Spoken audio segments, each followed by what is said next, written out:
गुरुजी के चरणों में दासी का कोट कोट प्रणाम। जी मैया। गुरुजी राधे राधे। गुरुजी मैं अपने लड़कों से बहुत दुखी हूँ गुरुजी।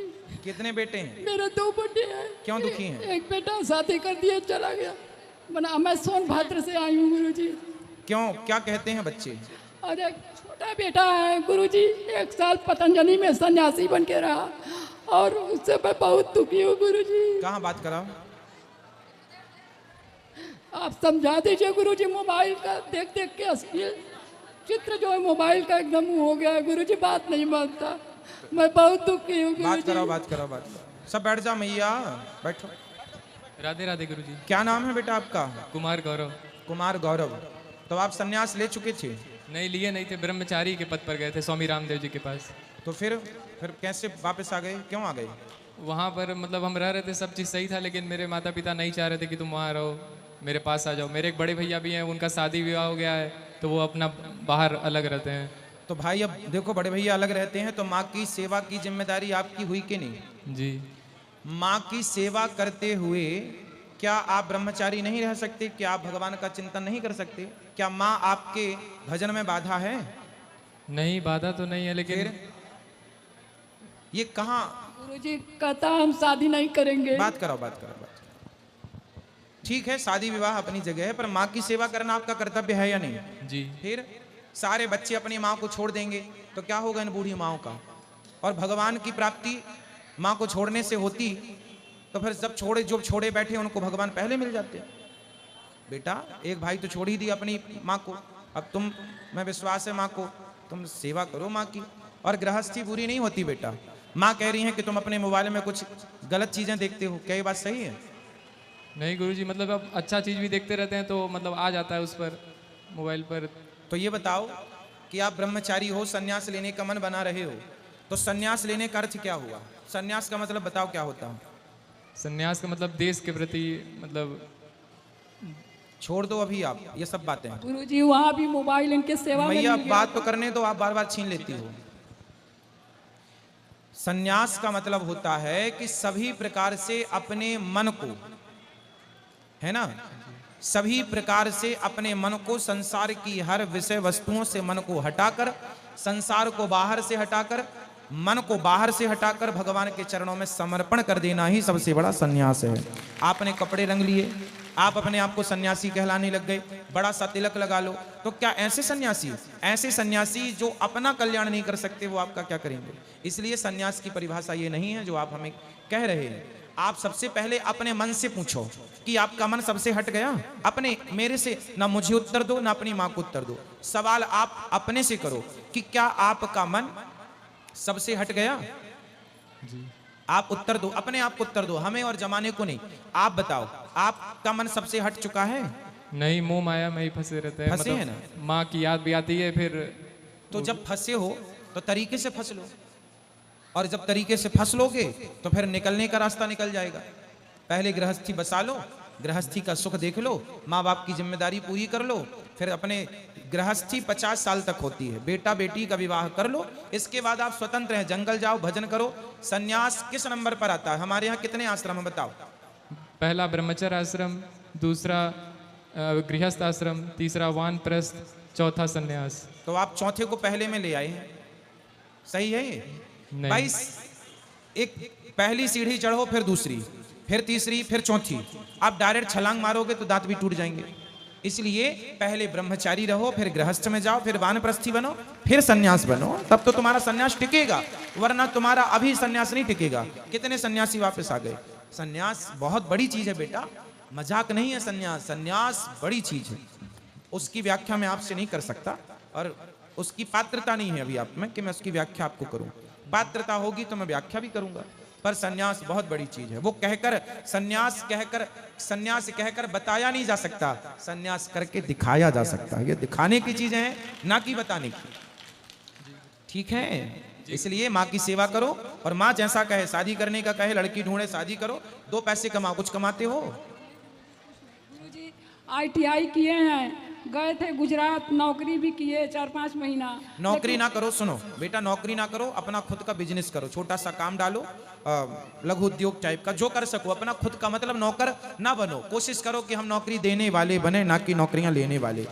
आपको इस सिद्धांत से चलना है तो बहुत तरक्की कर पाओगे। और सन्यास भी लेना, मैं आपसे कहूंगा कि सन्यास भी लेना, पर तब लेना जब सन्यास लेने का सही वक्त हो जाए, है ना। सन्यास सही वक्त पर होगा। ये बताओ, आजकल आम 12 महीना मिलता है, आम मैंगो 12 महीना हम मिलता है, लेकिन ये बताओ, आप ही बताना कि आम तो 12 महीना मिलता, आप जाके कार्तिक में भी आम ले आओ बाजार से तो मिल जाएगा, कार्तिक के, सर्दियों के, दिसंबर के महीने में। लेकिन सर्दी के दिसंबर के महीने में आम खाना और अब का आम खाना, जो अब आषाढ़ आने वाला है, अब का जो मौसमी आम खाना, दोनों आम में स्वाद में अंतर होगा या नहीं? बहुत फर्क रहेगा, है ना। आप जबरदस्ती आम को पैदा करवा लो, जबरदस्ती आप करवा लो, लेकिन वो स्वाद कहां से लाओगे? जो मौसम की चीज मौसम में होती है, बिन मौसम नहीं हो सकती। तो सन्यास का जब मौसम हो तो सन्यास करना, गृहस्थी का मौसम है गृहस्थी करो, ब्रह्मचर्य का मौसम है ब्रह्मचर्य करो। 4 मौसम होते हैं जीवन के, ब्रह्मचर्य, गृहस्थ, वानप्रस्थ और गुरुजी, मेरे पति आए, इनको गुस्सा बहुत आता है, क्रोध बहुत आता है। गुरुजी भागवत नहीं सुनते हैं। बात कराओ पति से, बेटे से तो हो गई। गुरुजी हमेशा, अब इनकी उम्र है सन्यास लेने की। गुरुजी इस सोचता बहुत है। अरे अब पति से बात कराओ, अब वो नहीं सोचेगा। हेलो हेलो, गुरुजी के चरणों में कोटि कोटि प्रणाम। खुश रहिए। हम लोग सब परिवार जो है आपके शरण में आए हुए हैं। और गुस्सा वाली बात जो कह रही हैं श्रीमती जी, गुस्सा की ऐसी बात नहीं है, कुछ गलत कोई मतलब किसी भी चीज़ को समझाओ, कहो कि ऐसा करो, तो वो लगती है उसका उल्टा करने, इसलिए ऑटोमेटिक गुस्सा आ जाता है। मैं सर गवर्नमेंट एम्प्लॉय हूँ इस समय, अभी हैं? नहीं, रिटायर हो गया हूँ, पेंशनर हूँ इस समय। हाँ। तो मैं चाहता हूँ कि भाई ठीक है, घर परिवार में सब मेल जोल से रह रहे हैं, लड़के बच्चे। अब आपका बेटा का विवाह वगैरह कर दो, जिम्मेदारी पूरी, और आप लो सन्यास। तुरंत तुरंत तुरंत सर, मैं यही चाह रहा हूँ। मैं जो है तुरंत जो है शादी विवाह के लिए बातचीत भी किया हूँ। अब आपके आश्रम से यहाँ से जाऊँगा और फिर इनके शादी विवाह के उसमें लग जाऊँगा, इनका घर बसा दूंगा और सब कुछ जो है वो हो जाएगा। हाँ, और अपना मन भगवान में लगा के बिल्कुल रखना। सर, मैं आपसे कल गुरु मंत्र लिया हूँ, गुरु मंत्र उसी का जाप करना, उसी का चिंतन। जी सर, ठीक है, धन्यवाद सर। अरे लड़का मैंने वहीं के पितरपक्ष में चला गया ऊपर, मैंने तो मैंने क्या मैंने वो है, मैंने कितने बेटे हैं आपके? एक ही था वही। एक ही था। हाँ पितृपक्ष में चला गया। हाँ, तो आप क्या पूछना चाह रहे हैं? तो मैंने उसका सत्य हो गया कि नहीं है? सदगति हो गई कि नहीं? हाँ हाँ, सदगति तो कर्मों के अनुसार ही निश्चित है। हो ही गई होगी, जब अच्छे कर्म है तो हो ही गई होगी। और पतु हमारी है तो वो घर नहीं करना चाहती है। बहू? हाँ, लड़का भी नहीं, एको लड़का नहीं उसको। अच्छा, मतलब आपके बेटा नहीं था? नहीं, शादी हो चुकी थी। हाँ। तो बहू कहाँ है? घर पे है। तो फिर बहू क्या कहती है? कहते हम घर नहीं करेंगे, हम क्या नहीं करेंगे? घर में नहीं रहेंगे? नहीं, घर रहेंगे, मैंने दूसरा घर नहीं करेंगे। अच्छा, दूसरा विवाह नहीं करेंगे? हाँ, तो आप लोग कहते हैं कि दूसरा विवाह कर लो। सब हम लोग करते हैं लेकिन नहीं करती हो। ठीक है, आप अपनी जगह सही हैं, वो अपनी जगह सही है। हाँ, ये पूछना ठीक है, जो भगवान की इच्छा। मैंने सदगति पे कि नहीं। सदगति तो हो ही गई होगी, और आप जो लोग जो करना चाहें उनके लिए वो करें। बाकी वो व्यक्ति अपने ही पुण्य से तर जाता है, यदि पुण्यात्मा है तो। और ये सब तो निश्चित होता है कि कितना समय आपको रहना है संसार में। मेरा भी निश्चित है, आपका भी निश्चित है। 24 साल था मैंने वो। जी, 24 साल था। चलिए, उसकी इतनी ही उम्र थी, ये समझ के आप भगवान का चिंतन कीजिए। चलो, सब खड़े ना हो मेरी माँ। आएगा आपका नंबर, गुरु आएगा। गुरुजी, राधे राधे गुरुजी। मेरा आपसे 3 सवाल है। पहला सवाल ये है कि अगर शादी के बाद भी बेटियों का अपने पेरेंट्स का फाइनेंशियली और फिजिकली हेल्प करना गलत है क्या? मदद तो सबकी करनी चाहिए। मतलब जैसे अगर पेरेंट्स को ज़रूरत हो। जी, ठीक ठीक, छोड़, खुश रहो। बैठो मेरी माँ, ठीक, बैठ जाओ। हाँ, तो करना, मदद तो सबको सबकी करनी चाहिए। करनी चाहिए, लेकिन जैसे आजकल के हस्बैंड लोग हैं वो मना करते हैं, कहते हैं कि अब तुम्हारी शादी हो गई है तो तुम अपने पेरेंट्स के लिए अब कुछ नहीं कर सकती हो। तो फिर उन्हें इस चीज़ को कैसे समझाया जाए? क्या मदद करती थी आप अपने पेरेंट्स की? क्या मदद करते हैं अभी? मतलब जैसे कि फाइनेंशियली भी अगर कभी ज़रूरत पड़े उनको, या फिर फिजिकली उनकी तबीयत खराब है, कुछ और उन्हें तो ज़रूरत आपके है। भाई हैं? भाई है, लेकिन भाई का आजकल तो आप जान ही रहे हैं सब, शादी होने के बाद थोड़ा एटीट्यूड चेंज हो जाता है, तो बेटियां अगर रिस्पॉन्सिबिलिटी लें वो ठीक तो है, आपकी रिस्पॉन्सिबिलिटी ठीक है, पर वो काम भाई का है। माता पिता को अपने बच्चों को, इसलिए हम कहते हैं पूरी ज़मीन जायदाद नहीं देना चाहिए, अपने लिए बचा के रखना चाहिए। आपके पति का आप पर इस बात के लिए गुस्सा होना भी इस बात के लिए कुछ समझने की कोशिश करना। यदि पति की कमाई आप अपने पिता को दे दें, आप अपनी दें तो समझ में भी आता है। पति की नहीं, अपनी कमाई। हाँ, तो उतनी जितनी ज़रूरत है उनको। अधिक यदि बेटी अपना सारा पैसा अपने माँ बाप को देगी तो कोई भी पति गुस्सा करेगा। भाई जब उनके पास उनका बेटा है कमाने के लिए, इसलिए कहते हैं बेटी तब सपोर्ट करे जब भाई ना हो। भाई ना हो तो आपका सपोर्ट करना जायज़ है। अब आप पिता को सपोर्ट करती हैं, करना भी चाहिए, लेकिन उससे आपके रिश्ते बिगड़ रहे हैं कि नहीं? तो क्या ये सही है? क्या ये समझदारी है? फिर एक पक्ष रह जाएगा, बाप और माँ तो रह जाएगी, पति पक्ष समाप्त हो जाएगा। नहीं सर, मतलब गुरुजी फाइनेंशियली तो चलिए ठीक है, लेकिन जैसे फिजिकली भी है, पेरेंट्स को ज़रूरत है, आज उनकी तबीयत खराब है। मैं आपको फॉर एग्जांपल बताती हूँ, कोरोना टाइम में मेरे पापा एक्सपायर हो गए, उनकी तबीयत ठीक नहीं थी और मेरी सिस्टर भी हॉस्पिटलाइज थी, और सिर्फ मैं अपने हस्बैंड के पास थी और मेरी मदर मेरे फादर के पास थी। तो उस टाइम पर मेरे पति ने मुझे जाने नहीं दिया, बोला कि मतलब इतनी इनह्यूमैनिटी दिखाई है कि मुझे जाने ही नहीं दिया गया वहाँ पे। नहीं, वो और तो मैंने गलत अपने है। दोनों लोग खो दिए। शायद मैं अगर गई होती, मुझे वो बार बार रिग्रेट रहता है कि शायद अगर मैं गई होती तो मैं किसी न किसी को बचा लेती, किसी न किसी की कुछ हेल्प तो कर तो ही वो देती। कौन थे जो भर्ती थे उस समय, जो गए? मेरे पापा और मेरी सिस्टर। अच्छा, तो आपके पिताजी अब नहीं है नहीं, और आपकी बहन भी नहीं है? उसकी बेटी ये है अच्छा, तो ऐसे हाल में तो जाना आना चाहिए, ऐसे हाल में मदद करनी चाहिए, आर्थिक मदद भी कर सकते हैं। गुरुजी, दिक्कत मैं नहीं। ये बस ये जानना चाहती हूँ कि इस तरीके से फिर रिलेशन अपने हस्बैंड के साथ भी आप कितना, मतलब आप अंदर से आपको स्ट्रांग नहीं लगता है ना, आप उसके साथ रहना भी आपको अच्छा नहीं लगेगा। तो आपके पति को यदि आप लाते तो हम उनका भी एक पक्ष समझते हैं, फिर निर्णय तक बन पहुंचते हैं। वो क्या चाहते हैं आपसे? अभी तो आपका पक्ष हमने सुना, तो आपका पक्ष सुनने से आप सही लग रही हैं। आपके पति का ये भी पक्ष हो सकता है कि जब से शादी हुई है तब से पति को समय ना देकर केवल माँ बाप को समय दे रही हैं। यदि ये शिकायत पति की है तो फिर आप ही निर्णय लीजिए कि क्या ये सही है। भाई पति की शिकायत पत्नी से इस बात पर है कि तुम ज़्यादा समय अपने माँ बाप को देती हो, हमें कम समय देती हो, तो इसमें पति गलत नहीं है। पति अपनी पत्नी से समय ही तो मांग रहा है। परंतु यदि आपका पति, वैसे देखो दामाद को भी अपने सास ससुर को अपने माँ बाप की तरह रखना चाहिए, समझदारी तो ये कहती है, परंतु आपको समझदारी का ये परिचय देना है कि आपको अभी अपने पति के साथ रहना है और पति के साथ रिश्ते नहीं बिगाड़ने, जीवन उन्हीं के साथ गुजरना है। माँ बाप ने तो आपका कन्यादान कर दिया है, जिम्मेदारी होती है हर बेटी की, निभाना भी चाहिए, पर उस चक्कर में कहीं पति ना चला जाए, कल को आरोप लगा देगा कि जाओ फिर अपने माँ के पास रहो, बाप के पास रहो। फिर इसलिए बेटा दोनों को बैलेंस करके चलो। तराजू के दोनों पलड़े यदि बराबर होते हैं ना तो हिसाब होता है। यूं पलड़ा हुआ तो हिसाब किताब गड़बड़ है, यूं होना चाहिए, बैलेंस बनाओ। यदि आपकी गलती है उसे एक्सेप्ट कर लो, स्वीकार कर लो। गलती नहीं है तो पति को लेके आना, मैं ऐसे समझाऊंगा कि वो आपके माँ बाप को माँ बाप की तरह ही रखेगा, खुद के माँ बाप की तरह रखेगा, मैं समझा दूंगा। पर आपकी गलती है तो आप उसे एक्सेप्ट कर लो, उसे ख़त्म करो, क्योंकि उससे आपका नुकसान है। आपका तो भविष्य लंबा है, माँ बाप का तो चलो हो गया, गई बहुत थोड़ी रही, लेकिन आप देखो कि कहीं आप भी तो गलत नहीं हैं। ठीक है गुरुजी, दूसरा सवाल आप गलत हैं क्या इस मामले में? गुरुजी मैं कैसे बोल दूं? अभी आपने कहा कि आप जब तक दोनों पक्ष नहीं जानेंगे आप ही बताने वाले हैं, तो ये बोलना भी तो थोड़ा इम्पॉसिबल लग हाँ, रहा है। इसलिए उनको भी लाना, एक बार उनके मन की सुनेंगे कि वो आपको कितना प्यार करते हैं, आपके साथ वो आगे क्या व्यवहार करना चाहते हैं, ले आएंगे तो हम समझ लेंगे उनसे।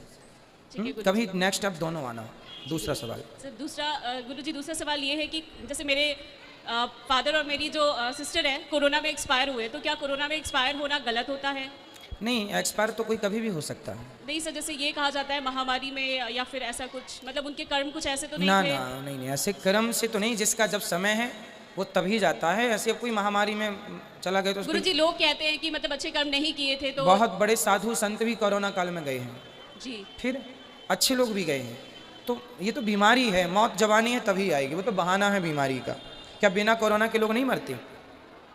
बिल्कुल। फिर इसलिए ये तो मूर्खों की बातें हैं, ऐसे मूर्खों के मुंह ना लगो। ठीक है गुरुजी। तीसरा? गुरुजी तीसरा सवाल ये है कि जैसे आप कहते हैं कि आजकल की बहुएं अपने हस्बैंड के सामने कंडीशन रखती हैं कि या तो अपनी माँ चुनो या तो अपनी पत्नी चुनो, तो अगर यही इसका रिवर्स हो, अगर सास बोले कि या तो पत्नी चुनो या तो माँ चुनो, तो फिर उसमें मतलब कैसे वो उसके उस सास के साथ क्या होगा? जैसे बहुओं के साथ तो ये आप कहते हैं कि अच्छे कर्म नहीं होंगे तो चुड़ैल बनेंगी या तो सास भी चुड़ैल ही बनेगी, उसमें क्या है? जो गलत करेगा, जी, गलत तो कोई चाहे सास करे या बहू करे, हम करेंगे तो हम भी। बट गुरुजी वो तो इतनी बड़ी हैं, उन्हें तो समझना चाहिए। अगर वो भी यही सवाल करें, कंडीशन रखने अपने पुत्र के सामने, तो ये तो सही नहीं है ना। गलत, देखो गलत तो गलत ही है। किसी सास को ना किसी बहू कैसे सवाल। परिवार में जब रिश्ते हैं तो उन्हें निभाने की कोशिश करना चाहिए, ना कि तोड़ने की। या फिर रिश्ते बनाने के पहले ही समझ लो कि भाई हमें इससे रिश्ता नहीं बनाना। अब बना लिया है तो फिर निभाना ही ऑप्शन है, दूसरा कोई ऑप्शन नहीं। जी ये समझदारी सबकी है, सास की, बहू की, जेठानी की, पति की, पत्नी की, सबके लिए लागू होती है।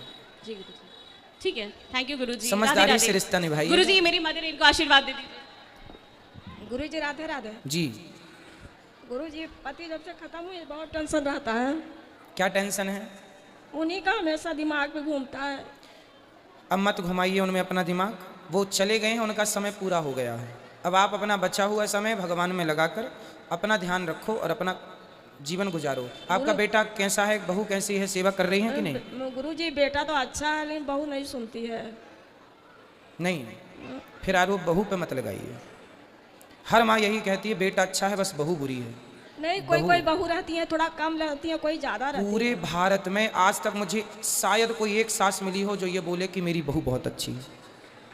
लेकिन गुरुजी उसके आज तक किसी सास ने नहीं कहा कि मेरी बहू अच्छी है, और किसी बहू ने नहीं कहा कि मेरी सास अच्छी है। कहने वाली होंगी तो करोड़ों में कोई एक दो। मुझे आज तक ये नहीं समझ में आया कि हर सास को बहू क्यों बुरी लगती है, और हर बहू को सास क्यों बुरी लगती है, हर जेठानी को देवरानी क्यों बुरी लगती है, और हर देवरानी को जेठानी क्यों बुरी लगती है। सब कैसे बुरे हो सकते हैं, एक बात बताइए। इसका मतलब बुराई किसी में ना होकर हम में होती है। इसलिए खोटा बेटा होता है, खोटी बहू नहीं होती। यदि बेटा लायक है ना तो बहू की दम नहीं है कि कुछ कह ले कुछ कर ले। खुद का सिक्का खोटा होता है ना, तब बहू पे आरोप तो कोई भी लगा दे, मेरी बहू ने भड़का दिया। छोटा सा दूध पीता है कि भड़का दिया। तो इसीलिए गुरुजी वो तो हमारे हस्बैंड आर्मी में थे, सूबेदार मेजर थे, रिटायर हो गया। उसका हमें टेंशन नहीं है कि बहू सेवा करेगी कि नहीं करेगी।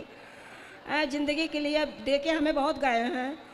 फिर आप भगवान में हम तो चाहते हैं भगवान से ये प्रार्थना करना कि आपको किसी के सहारे की जरूरत ही ना पड़े। बस गुरुजी यही सोचते हैं, लेकिन तभी भी पति है, कभी झगड़ा हम लोगों में हुआ आप नहीं। नित्य कथा सुना करो, और भगवान की कथा सुनने से आपका जितना भी टेंशन है वो समाप्त होगा, और बिल्कुल स्वस्थ जिंदगी गुजारो। ये समझो कि आपके पति भगवान हैं। आज की कथा में, आज की कथा आपने सुनी? हाँ, आज ही हमने बताया, कल भी ये बात बताई थी कि पति यदि परमेश्वर हो जाए तो सबके पति वही हैं। उनसे नाता जोड़ लो, वही अपने हैं मीरा की तरह। और सबसे धीरे धीरे मन हटा लो, ना बेटा ना बहू ना पोता ना पोती ना बेटी, धीरे धीरे। और भगवान करे आपको किसी के सहारे की जरूरत ना पड़े, गिलास पानी भी ना लेना पड़े किसी से। ये प्रार्थना करो भगवान से। पॉजिटिव सोचो, पॉजिटिव रहो। आरोप किस पे लगाएंगे, ये बुरा है ये बुरा, कोई बुरा नहीं होता मेरी माँ। मन बुरा है तो सब बुरे हो, मन अच्छा है तो कहते ना मन चंगा तो कठौती में। यदि हम अच्छे हैं ना मेरी माँ, सब अच्छा है, और हम ही अशांत हैं, हम ही यहाँ से परेशान हैं, टेंशन बहुत है। तो बेटा श्रवण कुमार भी हो तो अच्छा नहीं लगता, क्योंकि यहाँ खोपड़ी नहीं में। गुरुजी उसके लिए हमें टेंशन नहीं होता है, हमें यही अपने पति के लिए टेंशन रहता बस है। कथा सुनो पति का तो चिंता ना करो, टेंशन खत्म हो जाएगी। खुश रहिए गुरुजी आशीर्वाद दे दीजिए। और खुश रहा करो।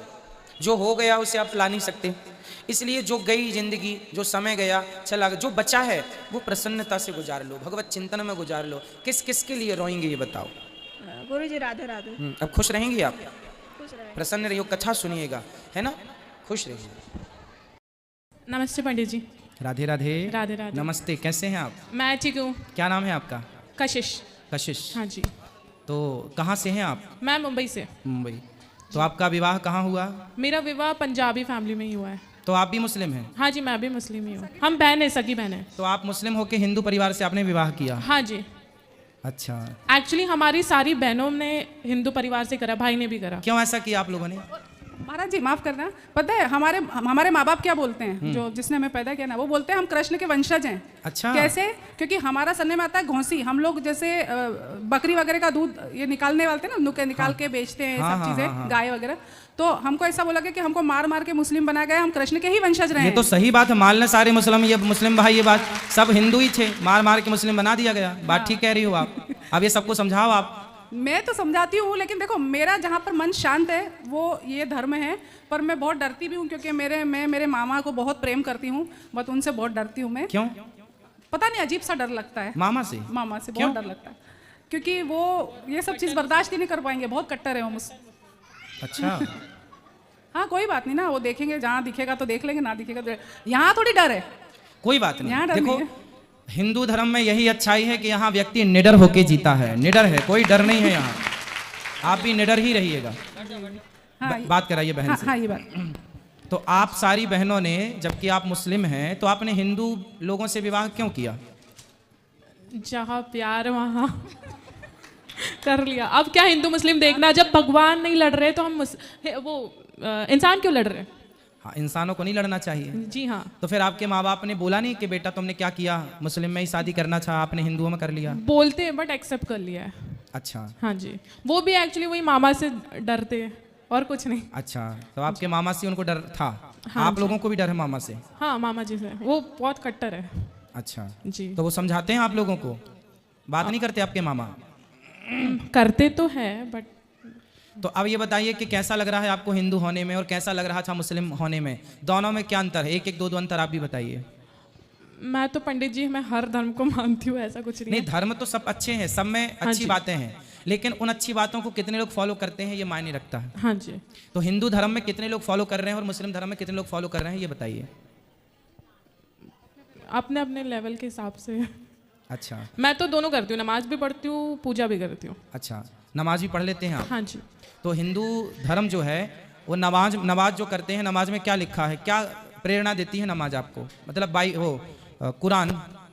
कुरान पढ़े आप? हाँ जी। कुरान क्या प्रेरणा देती है आपको, क्या मैसेज देती है? पंडित जी, जो कुरान में मैसेज दिया है ना, बट लोग उसे फॉलो नहीं कर रहे हैं, वो लोग कुछ और ही रूल बना रहे हैं। अच्छा, मतलब मनमाना चल रहा है। हाँ मनमाना चल रहा तो कुरान के हिसाब से लोग नहीं चल रहे हैं?